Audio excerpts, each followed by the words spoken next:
Bismillah ar-Rahman ar-Rahim. Wa sallallahu ala Sayyidina Muhammad wa ala alihi wa sahbihi wa sallam. Now this presentation, I'm going to be speaking about the importance of the Arabic language to the study of the Bible. Now, a lot of non-Muslims will probably find this unbelievable. They'll probably think, how is Arabic related to the Bible?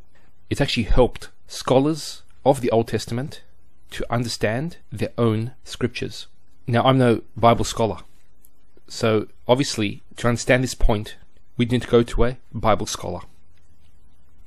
So I draw your attention to Barry Holtz, who is a Bible scholar of the Old Testament. So Barry Holtz is the Dean of the Jewish Theological Seminary in New York. Now, as you can see, he has quite extensive credentials and has authored a number of books. And one of the books is available online to be purchased. It's called Back to the Sources: Reading the Classical Jewish Texts, the first complete modern guide to the great books of the Jewish tradition, what they are and how to read them, written by today's leading scholars. And it was edited, and some of it was written by Barry Holtz. Now let's see what he has to say. He's actually quoting Hebrew scholars of the Old Testament and the classical Jewish texts. And they say, Jews who studied Arabic language and literature, as well as other academic disciplines, learned the new linguistic science and desired to exploit it in their exegesis of the Bible and the analysis of Hebrew grammar. And it says, only those who knew Arabic grammar developed the proper understanding of the Hebrew verb as the stem built upon 3 consonants. Now, if you're unfamiliar with this, words in Arabic and Hebrew go back to a 3-layer root. You'll find scholars of Hebrew saying there's a 2-layer root, but actually it's a 3-layer root.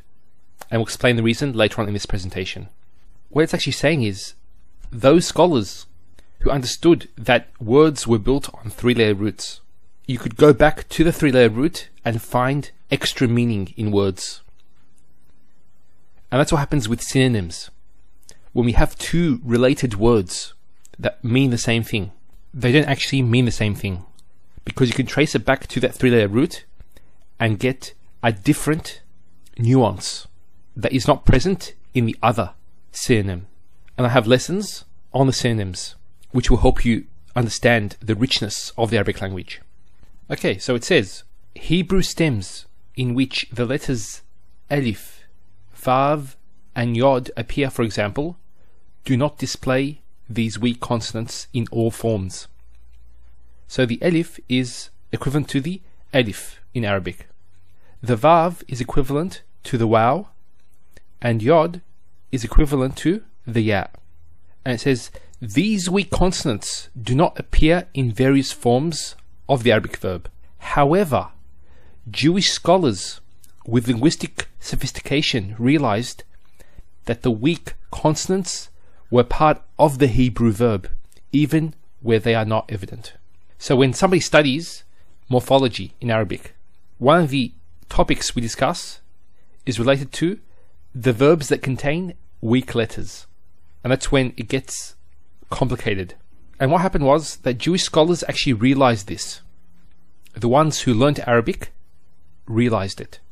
It says, Jewish exegetes, such as those in France, who did not read Arabic, failed to comprehend the tri-consonantal basis of the Hebrew verb stem, and as a result confused certain stems and misinterpreted them.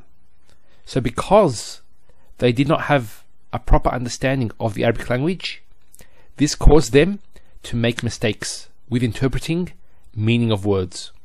So you can actually imagine the big problem that these scholars had, because they did not interact with scholars of the Arabic language. And this is actually the source of the book. Now this is another quote from the same book regarding a scholar who lived in Islamic Spain. And this is actually where Jewish scholarship flourished. It says, Ibn Jannah's 2-volume analysis of biblical vocabulary, grammar and style remains the most brilliant and valuable contribution of all time to the study of biblical language. So of all time. Who's saying this? A leading scholar of today.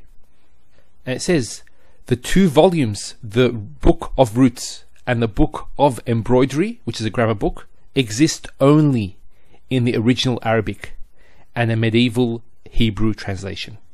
So this is actually a scholar who knew Arabic very well, because he wrote his book in Arabic.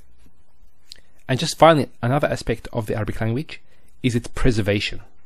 It was preserved from the time of the revelation of the Quran. That's why we can go back to dictionaries. And these dictionaries are very sophisticated compared to dictionaries of other languages. No language was preserved the way Arabic was preserved. So that completes the lesson. سبحان ربك رب العزة عما يصفون وسلام على المرسلين والحمد لله رب العالمين.